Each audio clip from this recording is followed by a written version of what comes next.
नमस्ते बच्चों। आशा है घर में आराम से आप पढ़ाई की ओर ध्यान दे पा रहे हैं। चलिए, जैसे आप सब लोग जानते हैं, आज की कक्षा में हम महिला की साहस गाथा पाठ के दौरान बिचेंद्री पाल जी के एवरेस्ट पर्वतारोहण से संबंधित विस्तृत जानकारी पाने जा रहे हैं। बच्चों, आज की कक्षा को हम श्री स्वामी विवेकानंद जी के कुछ संदेशों से शुरू करें। बच्चों, आप भी मेरे साथ पढ़ने की कोशिश कीजिए। शरीर शक्ति, ಮನಃಶಕ್ತಿ, ಸಂಕಲ್ಪ ಶಕ್ತಿ ದೇಶದ ಸರ್ವತೋಮುಖ ಏಳಿಗೆಗೆ ಸಹಕಾರಿಯಾಗಿದೆ. ರಾಷ್ಟ್ರ ನಿರ್ಮಾಣಕ್ಕೆ ಕಬ್ಬಿಣದಂತಹ ಮಾಂಸಖಂಡಗಳು, ಉಕ್ಕಿನಂತಹ ನರಗಳು ಹಾಗೂ ಸಿಡಿಲಿನ ಗುಣವುಳ್ಳ ಮನಸ್ಸು ಇರಬೇಕು. Whatever you think that you will be. If you think yourself weak, weak you will be. If you think yourselves strong, strong you will be. If you think yourselves pure, pure you will be. This teaches us not to think ourselves as weak, but as strong, omnipotent, omniscient. एक विचार लो, उस विचार को अपना जीवन बना लो, उसके बारे में सोचो, उसके सपने देखो, उस विचार को जियो. अपने मस्तिष्क, मांसपेशियों, नसों, शरीर के हर हिस्से को उस विचार में डूब जाने दो और बाकी सभी विचार को किनारे रख दो. यही सफल होने का तरीका है. विवेकानंद जी के इन संदेशों का यही तात्पर्य है कि हम अपने शरीर और आत्मा दोनों को बहुत ही मजबूत और सदृढ़ बनाएं. मಕ್ಕಳೇ, ವಿವೇಕಾನಂದರ ಈ ಸಂದೇಶಗಳಿಂದ ನಮಗೆ ಅರ್ಥ ಆಗೋದು, ನಾವು ಶರೀರವನ್ನು ಹಾಗೆ ನಮ್ಮ ಆತ್ಮಶಕ್ತಿಯನ್ನು ಬಲಿಷ್ಠಗೊಳಿಸಬೇಕು. ಈ ಶಾರೀರಿಕ ಶಕ್ತಿ, ಆತ್ಮಶಕ್ತಿ, ಇಚ್ಛಾಶಕ್ತಿಗೆ ಪ್ರತ್ಯಕ್ಷ ಉದಾಹರಣೆಯಾಗಿ ನಿಂತಿದ್ದಾರೆ ನಮ್ಮ ಮುಂದೆ ಶ್ರೀಮತಿ बिचेंद्री पाल. जैसे आप सब लोग जानते हैं कि sound mind is in A sound body. स्वस्थ शरीर में स्वस्थ मस्तिष्क रहता है. खासतौर पर लड़कियों को आज के ज़माने में शारीरिक दृष्टि से और आत्मा की दृष्टि से बहुत ही मजबूत और सदृढ़ रहने की सख्त ज़रूरत है. मಕ್ಕಳೇ, to become a king is easy, but greatest task is to be a king maker. Kings ಆಗೋದು ಅತಿ ಸಾಮಾನ್ಯ ವಿಷಯ, ಆದರೆ ಕಿಂಗ್ ಮೇಕರ್ ಆಗೋದಕ್ಕೆ ಒಂದು ಬಲಿಷ್ಠವಾದ ಆತ್ಮಶಕ್ತಿಯ ಅಗತ್ಯ ಇರುತ್ತೆ. ಅಂಥದ್ದೊಂದು ಆತ್ಮಶಕ್ತಿಯನ್ನು ನಾವು ಬಿಚೇಂದ್ರಿ ಪಾಲ್ರವರಲ್ಲಿ ಗುರುತಿಸ್ಬೋದು. ಈ ರೀತಿಯ ಒಬ್ಬ ಕಿಂಗ್ ಮೇಕರ್ ಆಗಿ ಸಫಲರಾಗ್ತಾರೆ ನಮ್ಮ ಬಿಚೇಂದ್ರಿ ಪಾಲ್. ಯಾಕೆ ಅಂದರೆ ಈಗ ಅವರ ವಯಸ್ಸು 66. ಈ ಕ್ಷಣವೂ ಸಹ ಅವರು ಜಮ್ಶೆಡ್ಪುರದ ಟಾಟಾ ಸ್ಟೀಲ್ ಅಡ್ವೆಂಚರಸ್ ಫೌಂಡೇಶನ್ನ CEO ಆಗಿ ಪ್ರತಿ 3 ತಿಂಗಳಿಗೆ ಒಮ್ಮೆ ಒಂದು ತಂಡವನ್ನು ಹಿಮಾಲಯ ಆರೋಹಣ ಅಥವಾ ಎವರೆಸ್ಟ್ ಆರೋಹಣಕ್ಕೆ ಸಿದ್ಧಗೊಳಿಸ್ತಾರೆ. ಇವರು ಅರುಣಿಮಾ ಸಿನ್ಹಾ, ಬಿಚೇಂದ್ರಿ ಪಾಲ್ರ ಪರ್ವತಾರೋಹಣದಿಂದ ಪ್ರೇರಿತರಾದಂತಹ ಮತ್ತೊಂದು ಮಹಿಳೆ. ಈ ಚಿತ್ರದಲ್ಲಿ ತಾವು ಗಮನಿಸುತ್ತಿರ್ಬೋದು, ಏಕ್ ರೈಲ್ ದುರ್ಘಟನಾ ಮೇ ಉನ್ಹೋನೆ ಏಕ್ ಪೈರ್ ಖೋಯಾ. ರೈಲ್ನಲ್ಲಿ ಆದಂಥ ಒಂದು ಕೆಟ್ಟ ಘಟನೆಯಿಂದ ಒಂದು ಕಾಲನ್ನು ಕಳ್ಕೊಂಡ್ರು. ಇನ್ನೊಂದು ಕಾಲಲ್ಲಿ ರಾಡ್ ಇದೆ. ರೀಡ್ ಕಿ ಹಡ್ಡಿಯ, ಬೆನ್ನು ಮೂಳೆಗಳಿಗೆ 3 ಆಪರೇಷನ್ಗಳಿವೆ. ಹಾಸ್ಪಿಟಲ್ನ ಬೆಡ್ಡಲ್ಲಿ ಇದ್ದಾಗ ಅವರಿಗೆ ಬಂದಂತಹ ಒಂದು ಸಂಕಲ್ಪ, मुझे भी एवरेस्ट का पर्वतारोहण करना है. यह सोच मन में आते ही स्वयं वे जाकर बिचेंद्री पाल जी से मिले. हर क्षण बिचेंद्री पाल जी से अरुणिमा सिन्हा जी को इतनी प्रेरणा मिली कि आगे चलकर ये भारत के पहली विकलांग महिला जिन्होंने एवरेस्ट पर प्रथम पादार्पण किया था, यह महानता को उन्होंने हासिल किया. ಮಕ್ಕಳೇ, ಅರುಣಿಮಾ ಸಿನ್ಹಾ ಅವರು ಒಂದು ಇಂಟರ್ವ್ಯೂಯಲ್ಲಿ ಹೇಳ್ತಾರೆ, ಎವರೆಸ್ಟನ್ನು ಏರಬೇಕು ಅನ್ನೋ ಸಂಕಲ್ಪವನ್ನು ಹೇಳ್ಕೊಂಡಾಗ ಅವರ ತಾಯಿಯನ್ನು ಬಿಟ್ಟರೆ ಬಿಚೇಂದ್ರಿ ಪಾಲ್ರೆ 2ನೇ ವ್ಯಕ್ತಿ ಆಗಿದ್ರಂತೆ. ಖಂಡಿತ ನಿನ್ನಿಂದ ಇದು ಸಾಧ್ಯ ಆಗತ್ತೆ ಅಂತ ಸ್ಫೂರ್ತಿ ನೀಡೋರಲ್ಲಿ. ಇದರ ಪರಿಣಾಮ ಎವರೆಸ್ಟನ್ನು ಏರಿದಂತಹ ಪ್ರಥಮ ವಿಕಲಚೇತನ ಮಹಿಳೆ ಅನ್ನೋ ಹೆಗ್ಗಳಿಕೆಯನ್ನು ಅರುಣಿಮಾ ಸಿನ್ಹಾ ಅವರು ಪಡೆದಿದ್ದಾರೆ. चलिए उनकी सफलता को उनके मुंह से ही सुने. आज मेरी लाइफ का सबसे बड़ा सपना पूरा हुआ और मैं टॉप ऑफ द वर्ल्ड पे हूँ और बहुत खुश हूँ, बहुत खुश हूँ. और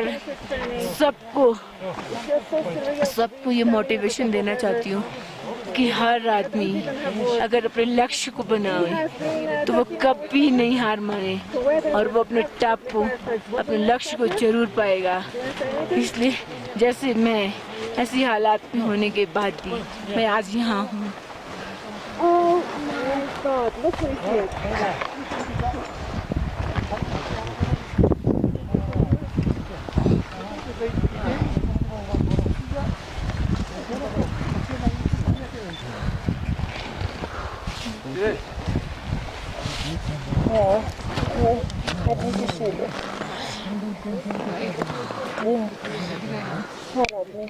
Yes, yes, good. आप लोगों ने देखा ना कि जिस प्रकार अरुणिमा सिन्हा जी सारे भारतीय युवाओं को और लड़कियों को प्रेरणा स्रोत बने हैं। चलिए अब हम एवरेस्ट का एक परिचय पाएंगे। एवरेस्ट को संस्कृत में देवगिरी कहते हैं और नेपाली भाषा में सागर माथा और तिब्बत में इसे चोमोलुंगमा कहते हैं, जिसका अर्थ है पर्वतों की रानी।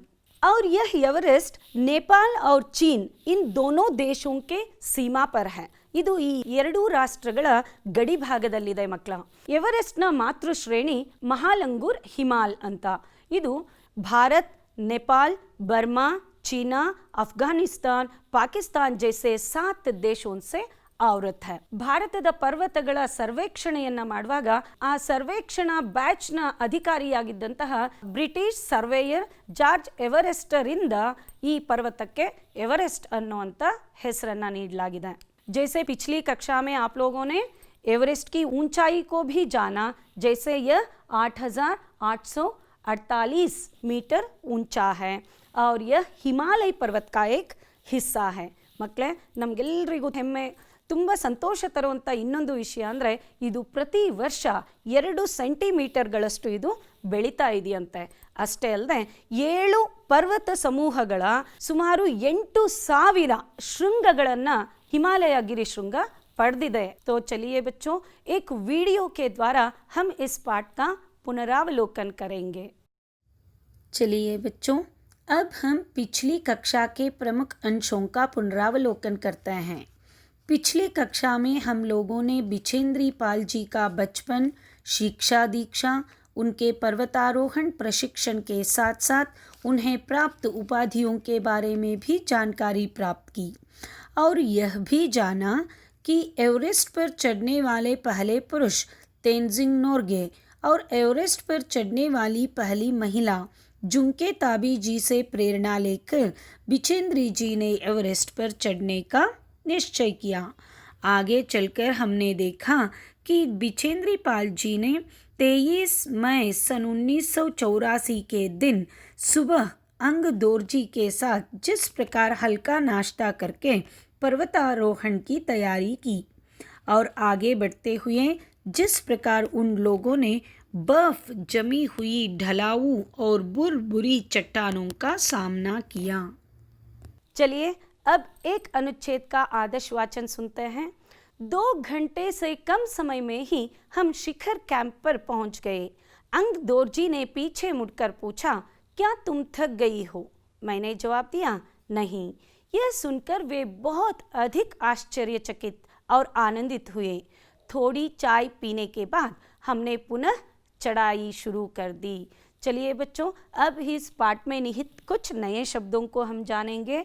बगैर मीन्स बिना, जैसे कलम के बिना नहीं लिख सकते, रस्सी के बिना नहीं चढ़ सकते, यह अर्थ देता है। फावड़ा ಖುದಾಯಿ ಕಾ ಸಾಧನ್, ಗುಂಡಿ ತೋಡುವಂಥ ಒಂದು ಸಾಧನ, ಸುತ್ತಿಗೆ ಅಂತ ಅನ್ಕೋಬೋದು। इस्तेमाल उपयोग, नज़दीक पास, रज्जू शब्द का अर्थ है रस्सी। आगे चलकर अपने वृत्तांत में क्रॉनिकल रिपोर्ट में बिचेंद्री पाल जी यही कहती हैं कि 2 घंटे से कम समय में ही हम शिखर कैंप पर पहुंच गए। अंग दोरजी ने पीछे मुड़कर पूछा, क्या तुम थक गई हो? तो बिचेंद्री जी ने क्या जवाब दिया, नहीं।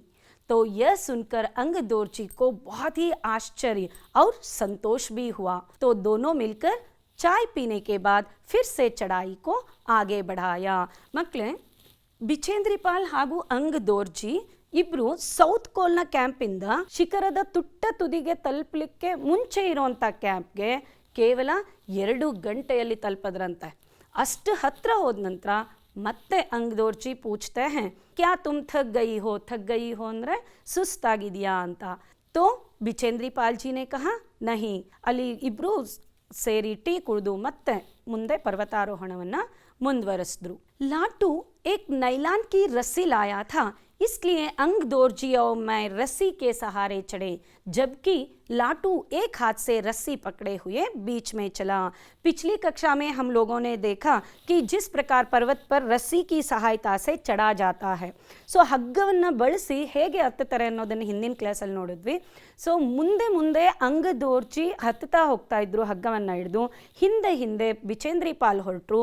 ಇನ್ನು ಇವರಿಬ್ಬರ ಸಲಕರಣೆಗಳನ್ನು ಹೊತ್ತಂತ ಲಾಟು यह एक ಅಸಿಸ್ಟೆಂಟ್ है, एक ಸಹಾಯಕ है. ಸೊ ಇವರು ಒಂದೇ ಕೈಯಲ್ಲಿ ಇನ್ನೊಂದು ಕೈಯಲ್ಲಿ ಇವರಿಬ್ಬರ ಸಲಕರಣೆಗಳನ್ನು, ಒಂದು ಕೈಯಲ್ಲಿ ಹಗ್ಗವನ್ನು ಹಿಡಿದು ಆತನೂ ಸಹ ಮೇಲೆ ಹತ್ತಲಿಕ್ಕೆ ಶುರು ಮಾಡಿದ್ರು. बच्चों, पर्वत की ऊंचाई पर चढ़ते चढ़ते हवा और ऑक्सीजन का प्रमाण घटता जाता है. ಭೂಮಂಡಲದಿಂದ ಸ್ವಲ್ಪ ಮೇಲೆ ಹೋಗ್ತಾ ನಮಗೆ ಆಕ್ಸಿಜನ್ ಹಾಗೂ ಗಾಳಿಯ ಪ್ರಮಾಣ ಕಡಿಮೆ ಆಗ್ತಾ ಇರುತ್ತೆ. ಹಾಗಾಗಿ ಪರ್ವತಾರೋಹಿಗಳು ಆಕ್ಸಿಜನ್ ಸಿಲಿಂಡರನ್ನು ಹೆಗಲ ಮೇಲೆ ಹೊತ್ತೇ ಹೋಗಬೇಕಾಗತ್ತೆ. ಸೊ लाटू ने एक बात गौर की वहाँ पर, देखिए यहाँ कि 1 मिनट के दर पर 4 लीटर ऑक्सीजन के बजाय बिचेंद्री पाल सिर्फ 2.5 लीटर ऑक्सीजन प्रति मिनट के लिए ले रही है. ಅಂದರೆ 1 ನಿಮಿಷಕ್ಕೆ 4 ಲೀಟರ್ಗಳ ಬದಲಾಗಿ ಕೇವಲ 2.5 ಲೀಟರ್ ಆಕ್ಸಿಜನ್ನ ಅವರು ಇನ್ಹೇಲ್ ಮಾಡ್ಕೋತಾ ಇದ್ದಾರೆ, ಒಳಗೆ ತಗೋತಾ ಇದ್ದಾರೆ. ಸೊ ಇದರಿಂದ ಏನಾಗುತ್ತೆ, ದೇಹಕ್ಕೆ ಆಕ್ಸಿಜನ್ನ ಪ್ರಮಾಣ ಕಡಿಮೆ ಆದಾಗೆಲ್ಲ ಸುಸ್ತಾಗ್ತಾ ಹೋಗುತ್ತೆ. ತುರಂತ್ ಲಾಟೂನೆ ಕ್ಯಾ ಕಿಯಾ, उनके ऑक्सीजन सिलेंडर में ऑक्सीजन की आपूर्ति को बढ़ाया. आपूर्ति ಅಂದರೆ ಸಪ್ಲೈ. ಇದನ್ನು ಗಮನಿಸಿದಂಥ ಲಾಟು ಆ ಸಿಲಿಂಡರ್ನ ऑक्सीजन सप्लाईಯನ್ನು ಹೆಚ್ಚಿಸಿದ್ರು. तब बिचेंद्री पाल जी को कठिन चढ़ाई आसान लगने लगी. आसान ಅಂದರೆ ಸುಲಭ. आसान शब्द का विलोम शब्द है ಮುಷ್ಕಿಲ್. ಸೊ ತುಂಬ ಕಷ್ಟಪಟ್ಟು ಮೇಲೆ ಹೋಗ್ತಾ ಇದ್ದಂಥವ್ರು ಈಗ ಆಕ್ಸಿಜನ್ ಸಪ್ಲೈ ಸಫಿಷಿಯೆಂಟ್ ಆದ ತಕ್ಷಣ ಆರಾಮ್ಸೆ ಪರ್ವತಾರೋಹಣವನ್ನು ಮುಂದುವರಿಸಿದ್ರು. बच्चों, आपकी परीक्षा के लिए दक्षिणी शिखर पर चढ़ते समय बिचेंद्री पाल जी का अनुभव स्पष्ट कीजिए, ऐसा प्रश्न पूछा जाता है. तो इस अनुच्छेद को ज़रा ध्यान से आप देखिएगा. दक्षिण शिखर के ऊपर हवा की गति बढ़ गई थी. उस ऊंचाई पर तेज हवा के झोंके भुरभुरे बर्फ के कणों को चारों तरफ उड़ा रहे थे, जिससे कुछ दिखाई नहीं दे रहा था. मैंने देखा कि थोड़ी दूर तक कोई ऊंची चढ़ाई नहीं है, ढलान एकदम सीधी नीचे चली गई है. तो यहाँ पर आप देख सकते हैं बच्चों, इस अनुच्छेद में दक्षिण शिखर के ऊपर चढ़ते चढ़ते हवा तेजी से बहती जा रही है. ಮೇಲ್ ಹೋಗ್ತಾ ಗಾಳಿ ರಭಸವಾಗಿ ಬೀಸ್ತಾ ಇದೆ. ಜೊತೆಗೆ ಆ ರಭಸವಾಗಿ ಬೀಸುವಂಥ ಗಾಳಿ ಜೊತೆ ಅದು ಹಿಮಪರ್ವತ ಆಗಿರೋದ್ರಿಂದ ಹೇಗೆ ಇಲ್ಲಿ ಗಾಳಿ ಬೀಸುವಾಗ ಧೂಳಿನ ಕಣಗಳು ಬರುತ್ತೋ ಹಾಗೆ ಅಲ್ಲಿ ಹಿಮದ ಕಣಗಳನ್ನು ಅದು ಹೊತ್ತು ಬರ್ತಾ ಇದೆ. ಭುರ್ಬುರೆ ಬರ್ಫ್ಗೆ ಕಣೋ, ಚೂಪಾದಂಥ ಮಂಜಿನ ಕಣಗಳು ಬಂದು ಕಣ್ಣಿಗೆ ಬೀಳ್ತಾ ಇವೆ. ಸೊ ಉನ್ಹೇ ಕುಚ್ ದಿಖಾಯಿ ನಹಿ ದೇ ರಹಾ ಥಾ. ಮೇಲೆ ನೋಡಲಿಕ್ಕೆ ಏನೂ ಕಾಣ್ತಾ ಇಲ್ಲ, ಕೆಳಭಾಗಕ್ಕೆ ನೋಡಲಿಕ್ಕೆ ಢಲಾಯಿ ಹಜಾರೋ ಕಿಲೋಮೀಟರ್ ನೀಚಾ है. ಇಳಿಜಾರು ಸಾವಿರಾರು ಕಿಲೋಮೀಟರ್ ಕೆಳಗಿದೆ. ಮೇಲೆ ನೋಡಿದ್ರೆ ಆ ಮಂಜಿನ ಕಣಗಳಿಂದ ಮುಂದಿನ ಪರ್ವತ ಕಾಣ್ತಾ ಇಲ್ಲ. ಒಂದು ಕ್ಷಣ ಅವರು ಮೇಲೆ ನೋಡ್ತಾರೆ, ಅವರು ತಲುಪಬೇಕಾದಂಥ ಶಿಖರ ಅತ್ಯಂತ ಸಮೀಪದಲ್ಲಿದೆ. ತೋ ಇಸ್ಲಿಯೇ ಉನ್ಕಿ ಸಾನ್ಸೆ ರುಕ್ ಗೈ. ಉಸಿರು ಒಂದು ಕ್ಷಣ ನಿಂತೋಯ್ತು. ಮಕ್ಕಳೇ, ಇದು ಎಂತಹ ಸಂದರ್ಭ ಅಂದರೆ, ತಮ್ಮ ಇಡೀ ಜೀವನವನ್ನು ಒಂದು ಉದ್ದೇಶಕ್ಕಾಗಿ ನಾವು ಮೀಸಲಿಡ್ತೇವೆ. ಆ ಉದ್ದೇಶ ಪೂರ್ತಿಗೊಳ್ಳಲಿಕ್ಕೆ, ನಮ್ಮ ಗುರಿಯನ್ನು ತಲುಪಲಿಕ್ಕೆ ಇನ್ನು ಕೆಲವೇ ಹೆಜ್ಜೆಗಳು ಬಾಕಿ ಇದೆ, ಕೆಲವೇ ಕ್ಷಣಗಳ ಅಂತರದಲ್ಲಿ ನಾವಿದ್ದೀವಿ ಅಂದಾಗ ಆ ಭಾವನೆ ಹೇಗೆ ಇರುತ್ತೆ. तो यही हुआ बिचेंद्री पाल जी के साथ. यहाँ पर आप देख सकते हैं कि हजारों किलोमीटर ढलाऊ रास्ता है और ऊपर भुरभुरे बर्फ के कण उड़ रहे हैं, लेकिन उनका शिखर बहुत ही नज़दीक है. तो उनकी सांसें एक क्षण के लिए रुक गई. तो मुझे लगा कि सफलता बहुत नज़दीक है. ನೀವೆಲ್ಲ ಕಲ್ಪಿಸ್ಕೊಳ್ಳೋ ರೀತಿ ಅವರ ಸಫಲತೆ, ಅವರ ಗುರಿ ಇನ್ನೇನು ತುಂಬ ಹತ್ತಿರ ಇದೆ ಅನ್ನಿಸ್ತು. ಕೊನೆಗೂ ಆ ಕ್ಷಣ ಬಂತು ಮಕ್ಕಳೇ. ಏನದು? 23 ಮೇ 1984 ದಿನ ಮಧ್ಯಾಹ್ನ 1:07 ಸರಿಯಾಗಿ ಎವರೆಸ್ಟ್ನ ತುಟ್ಟ ತುದಿಯ ಶೃಂಗದಲ್ಲಿ ಇವರು ತಲುಪಿದ್ರು. यह दिनांक और यह समय ज़रूर याद रखिएगा। तो आखिर उन्हें अपने आप से यह घोषणा करनी पड़ी कि एवरेस्ट की चोटी पर पहुंचने वाली मैं प्रथम भारतीय महिला थी। देखिए अपने आप पर कितना फ़क्र है, उन्हें कितना गर्व है, ಎಷ್ಟು ಹೆಮ್ಮೆಯಿಂದ ತಮ್ಮ ಬಗ್ಗೆ ಹೇಳ್ಕೊತಾ ಇದ್ದಾರೆ. तो एवरेस्ट की चोटी पर इतनी जगह नहीं थी कि 2 व्यक्ति साथ साथ खड़े हो सके. चारों तरफ हजारों मीटर लंबी सीधी ढलान को देखते हुए हमारे सामने मुख्य प्रश्न सुरक्षा का था. ಹೌದಲ್ವಾ ಮಕ್ಕಳ? ಆ ತುದಿಯನ್ನು ತಲುಪೋದು ಎಷ್ಟು ಮುಖ್ಯನೋ, ಆ ತುದಿ ತಲುಪಿದ ನಂತರ ಸುರಕ್ಷಿತವಾಗಿ ಇಳಿದು ಬರೋದು ಸಹ ಅಷ್ಟೇ ಮುಖ್ಯ. ಯಾಕೆ ಅಂದರೆ 1984ಕ್ಕಿಂತ ಮುಂಚೆ 100 ಜನ ಎವರೆಸ್ಟ್ನ ಪರ್ವತಾರೋಹಣಕ್ಕೆ ಹೋದರು. ಆದರೆ ಕೆಲವರು ಆ ಆಳವಾದ ಪ್ರಪಾತವನ್ನು ನೋಡಿ ಹೃದಯಾಘಾತಗೊಂಡು ಮರಣ ಹೊಂದಿದರೆ, ಇನ್ನು ಕೆಲವರು ಅಲ್ಲಿನ ಮಂಜಿನ ಗಾಳಿಯ ಹೊಡೆತಕ್ಕೆ ಸಿಕ್ಕಿ ಪ್ರಾಣವನ್ನು ಕಳ್ಕೋಬೇಕಾಯಿತು. तो इसलिए अब बिचेंद्री पाल जी का लक्ष्य सुरक्षित रूप से नीचे आना था. यहाँ पर देखिए उस एवरेस्ट का आखिरी छोर, आ ತುದಿ ಎಷ್ಟು ಕಿಷ್ಕಿಂದೆಯಾಗಿತ್ತು, ಎಷ್ಟು ಸಣ್ಣದಿತ್ತು ಅಂದರೆ ಏಕ್ ಹಿ ಸಮಯ ಮೇ 2 ಲೋಗ್ ಖಡೆ नहीं रह सकते. ಒಂದೇ ಸಮಯದಲ್ಲಿ ಇಬ್ಬರು ವ್ಯಕ್ತಿಗಳು ನಿಲ್ಲಲಿಕ್ಕೆ ಅಲ್ಲಿ ಜಾಗ ಇಲ್ಲ. इसलिए बिचेंद्री पाल जी ने फावड़े की सहायता से वहाँ पर खुदाई की. ಸುತ್ತಿಗೆಯಿಂದ ಆ ಸುತ್ತಮುತ್ತಲಿನ ಜಾಗವನ್ನು ಹೊಡೆದು ಸಮತಟ್ಟಗೊಳಿಸಿದ್ರು. और वहाँ पर अंग दोरजी और बिचेंद्री पाल दोनों खड़े रह पाए. इसके बाद यहाँ पर एक भावनात्मक क्षण है बच्चों. यहाँ पर देखिए, बर्फ अपने माथे को लगाकर मैंने अपने थैले से हनुमान चालीसा और दुर्गा माँ का चित्र निकाला. मैंने इन्हें अपने साथ लाए लाल कपड़े में लपेटा और छोटी सी पूजा करके इनको बर्फ में दबा दिया. बिचेंद्री पाल ಅವರು ಒಂದು ಇಂಟರ್ವ್ಯೂಲ್ಲಿ ಹೇಳ್ತಾರೆ, ಅವರು ಆ पर्वतारोहण आरंभ ಆಗಲಿಕ್ಕಿಂತ ಮುಂಚೆ ಆ पर्वत देवीಗೆ ಕೈ ಮುಗಿದು यह प्रार्थना करते हैं, हे पर्वत माता मैंने यह संकल्प किया है, हे पर्वत माता मैं तुम पर आरोहण करने जा रही हूँ, मुझे कृपाशीर्वाद दो करके उन्होंने हाथ जोड़कर प्रार्थना की थी. सो अದೇ ರೀತಿ ಮೇಲೆ ತಲುಪಿದ ನಂತರ वे अपने साथ दुर्गा माँ का एक चित्र और हनुमान चालीसा का एक किताब दोनों को लाल कपड़े में लपेटा. ಒಂದು ಕೆಂಪು ವಸ್ತ್ರದಲ್ಲಿ ಎರಡನ್ನ ಸುತ್ತಿದ್ರು. बर्फ को खोदकर वहाँ पर गाड़ दिया और बर्फ को अपने माथे पे रखा. माथे ಅಂದರೆ ಹಣೆ. ಅಲ್ಲಿದ್ದಂಥ ಮಂಜನ್ನು ಹಣೆಗೊತ್ಕೊಂಡ್ರು. और दूसरा ही क्षण उनका सिर गौरव के साथ अंग दोरजी के प्रति झुका था. ಆದರ ಭಾವ ಅಂದರೆ ಗೌರವ ಅಂತ. ತನಗೆ ಗುರುವಿನೋಪಾದಿಯಲ್ಲಿ ಮಾರ್ಗದರ್ಶನ ನೀಡಿದಂತಹ अंग दोराजी ಬಗ್ಗೆ गौरवದಿಂದ ತಲೆಬಾಗಿ ನಮಸ್ಕರಿಸಿದ್ರು. तो अंग दोरजी को इतनी खुशी हुई कि उन्होंने बिचेंद्री पाल जी को गले लगाया. और उसी समय इनके दल का ही और एक प्रशिक्षणार्थी सोनम पुलझर वहाँ पहुँचे. उन्होंने बिचेंद्री पाल जी के उस झंडे फहराते हुए चित्र को खींचा. इस समय तक लाटू ने हमारे नेता को एवरेस्ट पर पहुंचने की सूचना दे दी थी. तब मेरे हाथ में वॉकी टाकी दिया गया. कर्नल खुल्लर ने मुझे बधाई दी और बोले देश को तुम पर गर्व है. ಇವರು ತಮ್ಮ ಈ ಎಲ್ಲ ಕಾರ್ಯಗಳನ್ನು ಮುಗಿಸೋ ಹೊತ್ತಿಗೆ ಲಾಟು ಒಂದು ವಾಕಿ ಟಾಕಿಯನ್ನು ತಂದುಕೊಟ್ರು. ಇವರ ಟೀಮ್ನ ಲೀಡರ್ ಇದ್ರಲ್ಲ ಕರ್ನಲ್ ಖುಲ್ಲರ್, ಅವ್ರ ಬಳಿ ಮಾತಾಡಬೇಕಿತ್ತು. ಎವರೆಸ್ಟ್ನಲ್ಲಿ ಮೊದಲನೇ ಹೆಜ್ಜೆ ಇಟ್ಟ ಮರುಕ್ಷಣನೇ ಅವರಿಗೆ ಸುದ್ದಿ ತಲುಪಿತು. ವಾಕಿ ಟಾಕಿಯಲ್ಲಿ ಕರ್ನಲ್ ಖುಲ್ಲರ್ ಬಿಚೇಂದ್ರಿ ಪಾಲ್ ಅವ್ರಿಗೆ ಹೇಳ್ತಾರೆ, ದೇಶ್ ಕೋ ತುಮ್ ಪರ್ ಗರ್ವ ಹೈ. ಮಕ್ಕಳೇ, ನಾವು ಈ ದೇಶದಲ್ಲಿ ಹುಟ್ಟಿದ್ದಕ್ಕೆ ಗರ್ವ ಪಡ್ತೇವೆ ಅಂತ ಹೇಳ್ಕೊತೀವಿ. ಆದರೆ ನೋಡಿ, ಕರ್ನಲ್ ಖುಲ್ಲರ್ನೇ ಕ್ಯಾ ಕಹಾ, ದೇಶ್ ಕೋ ತುಮ್ ಪರ್ ಗರ್ವ ಹೈ, ದೇಶಕ್ಕೆ ನಿನ್ನ ಬಗ್ಗೆ ಹೆಮ್ಮೆ ಇದೆ ಅಂತ ಅವ್ರ ಬಗ್ಗೆ ಮೆಚ್ಚುಗೆಯನ್ನು ಸೂಚಿಸಿದ್ರು. हमने शिखर पर 43 मिनट व्यतीत किए और अपनी वापसी यात्रा 1:55 पर ಆರಂಭ ಕಿ. 1:55 ನಿಮಿಷಗಳವರೆಗೆ ಸುಮಾರು 43 ನಿಮಿಷಗಳು ಅವರು ಅಲ್ಲೇ ಶಿಖರದಲ್ಲೇ ಉಳ್ಕೊಂಡ್ರು. और अंग दोरजी और मैं अपनी ಸೌತ್ ಕೋಲ್ पर 5 बजे तक पहुंच गए. ನೋಡಿ, ಬೆಳಗ್ಗೆ 6:30 ಇಲ್ಲಿಂದ ಹೊರಟರು, ಸಂಜೆ 5 ಗಂಟೆ ಹೊತ್ತಿಗೆ अंगदोरजी और बिचेंद्री पाल साउथ कोल के उस कैंप तक पहुंच पाए थे. तो सबने साउथ कोल से शिखर तक वापस साउथ कोल तक की यात्रा चोटी पर रुकने सहित 10 घंटे 40 मिनट के अंदर पूरी करने पर बधाई दी.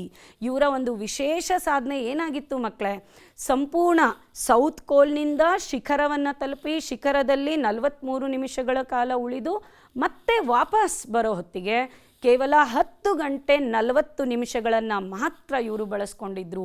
ಅದು ಇವರ ವಿಶೇಷವಾದಂಥ ಸಾಧನೆಯಾಗಿತ್ತು. ಬಧಾಯಿದಿ ಅಂದರೆ ಆ ಕಾರಣಕ್ಕೋಸ್ಕರ ಇವ್ರಿಗೆ ಶುಭಾಶಯಗಳನ್ನು ನೀಡಿದ್ರು. मैं जब तंबू में घुस रही थी मैंने मेजर कुमार को कर्नल खुल्लर से वायरलेस पर बात करते सुना. ಇವರು ಶಿಖರ್ ಕ್ಯಾಂಪ್ಗಳಲ್ಲಿ ಟೆಂಟ್ಸ್ ಈ ರೀತಿ ಇರುತ್ತೆ ಮಕ್ಕಳ. ಅವ್ರು ಸೌತ್ ಕೋಲ್ಗೆ ಬಂದ ತಕ್ಷಣ ಇನ್ನೇನು ಕ್ಯಾಂಪ್ ಒಳಗೆ ಹೋಗಬೇಕು, ಆಗ ಮೇಜರ್ ಕುಮಾರ್ ವಾಕಿ ಟಾಕಿಲಿ ಕರ್ನಲ್ ಖುಲ್ಲರ್ರವ್ರಿಗೆ ಕೆಲವು ಮಾತುಗಳನ್ನು ಹೇಳ್ತಾರೆ. ಇದು ಬಿಚೇಂದ್ರಿ ಪಾಲ್ರಿಗೆ ತುಂಬ ಇಷ್ಟ ಆದಂಥ ಮಾತುಗಳು.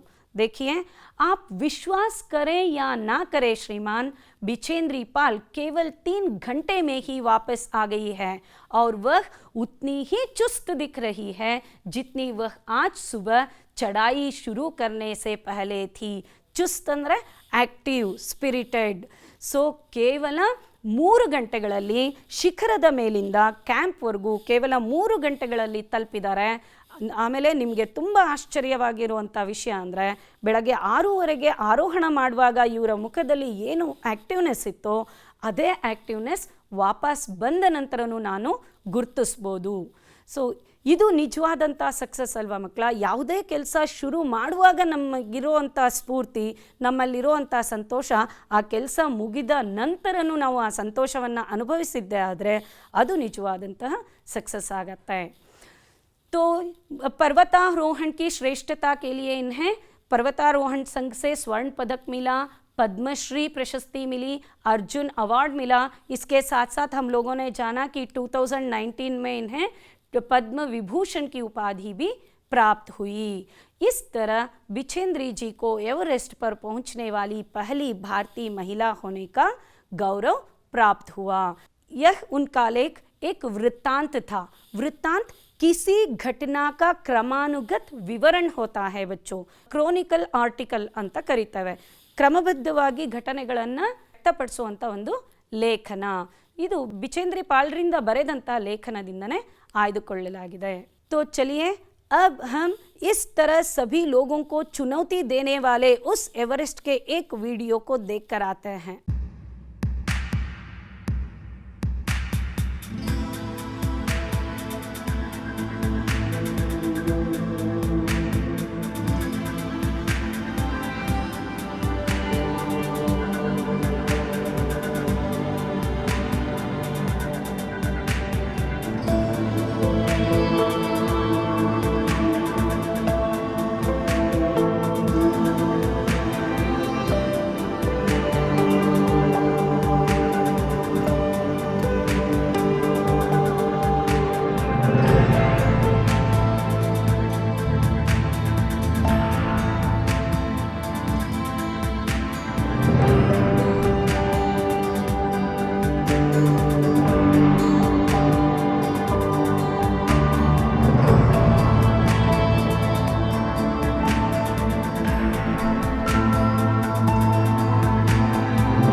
चलिए बच्चों, अब हम मूल्यांकन प्रश्न की ओर चलते हैं. तो पहला प्रश्न है आप लोगों के लिए, बिचेंद्री ने थैले से कौन सा चित्र निकाला. आप लोगों को याद है ना, बिछेंद्री जी ने थैले से हनुमान चालीसा और दुर्गा माँ का चित्र निकाला। और दूसरा सवाल है, कर्नल खुल्लर ने बधाई देते हुए बिछेंद्री जी से क्या कहा? कर्नल खुल्लर ने बधाई देते हुए बिछेंद्री जी से कहा, देश को तुम पर गर्व है। चलिए अब हम अनुवाद की ओर चलते हैं। ಬಿಚೇಂದ್ರಿ का जन्म एक साधारण परिवार में हुआ था। ಇದರ ಕನ್ನಡ ಅನುವಾದ ಏನಾಗುತ್ತೆ ಮಕ್ಕಳ? ಬಿಚೇಂದ್ರಿ ಪಾಲ್ರ ಜನನ ಒಂದು ಸಾಧಾರಣ ಕುಟುಂಬದಲ್ಲಿ ಆಯಿತು। बिचेंद्री को रोज पैदल चलकर स्कूल जाना पड़ता था। ಸೊ ಇದರ ಅನುವಾದ, ಬಿಚೇಂದ್ರಿ ಪಾಲ್ರು ಪ್ರತಿದಿನ ಕಾಲ್ನಡಿಗೆಯಲ್ಲಿ ಶಾಲೆಗೆ ಹೋಗಬೇಕಾಗಿತ್ತು। दक्षिणी शिखर के ऊपर हवा की गति बढ़ गई थी। ಹೇಳ್ತಾ ಇದ್ದೀರಿ ಅಲ್ವಾ ನೀವು? Very good. ದಕ್ಷಿಣ ಶಿಖರದ ಮೇಲೆ ಗಾಳಿಯ ವೇಗ ಹೆಚ್ಚಿತ್ತು। ಮುಂದಿನ ಪ್ರಶ್ನೆ ನೋಡಿ, ಮುझे लगा कि सफलता बहुत नज़दीक है। ಇದನ್ನು ಅನುವಾದ ಮಾಡ್ತಿದ್ದೀರಿ ಅನ್ಕೋತೀನಿ, ಒಮ್ಮೆ ಚೆಕ್ ಮಾಡಿ। ಸಫಲತೆಯು ಬಹಳ ಹತ್ತಿರವಿದೆ ಎಂದು ನನಗೆ ಅನ್ನಿಸಿತು। आखिरी सवाल देखिए, मैं एवरेस्ट की चोटी पर पहुंचने वाली प्रथम भारतीय महिला थी। ನಾನು ಎವರೆಸ್ಟ್ನ ಶಿಖರದ ಮೇಲೆ ತಲುಪಿದ प्रथम भारतीय महिलागिद्दे। चलिए हम यहाँ पर जो पुल्लिंग शब्द हैं इनके लिए स्त्रीलिंग शब्दों को सोचेंगे। बाप शब्द का स्त्रीलिंग रूप है माँ, पुरुष स्त्री, भाई बहन, बेटा बेटी। श्रीमान शब्द के लिए श्रीमती, बादशाह के लिए बेगम। और विलोम शब्द हैं आरोहण अवरोहण। आरोहण यानी चढ़ना, अवरोहण यानी उतरना। ठंडा, गरम, परिश्रम, आलस्य। सामने शब्द का विलोम शब्द है पीछे। तो चलिए यहाँ पर गृह कार्य के कुछ प्रश्नों को देखेंगे और आशा है आप सब इन प्रश्नों का उत्तर लिखकर अपने अध्यापकों को ज़रूर दिखाएंगे। जैसे बच्चों हम लोगों ने एवरेस्ट के बारे में यही जाना था कि दिल में अपना आग दबाकर, तो इस प्रकार ये एवरेस्ट सैनिकों को एक चुनौती का मार्ग है, तो इस तरह पर्वतारोहियों के आरोहण के लिए भी एक बहुत बड़ी चुनौती का मार्ग है। तो आशा करती हूँ कि आज की कक्षा में हम लोगों ने बिछेंद्री पाल जी के इस पर्वतारोहण से संबंधित बहुत सारी स्पष्ट जानकारी को प्राप्त किया, और यह भी आशा करती हूँ कि आप लोग भी बचपन से इसी तरह पहाड़ों की या पर्वतों की आरोहण की, जिसे हम चारणा कहते हैं कन्नड़ में, आरोहण की आदत को बढ़ा लें। धन्यवाद।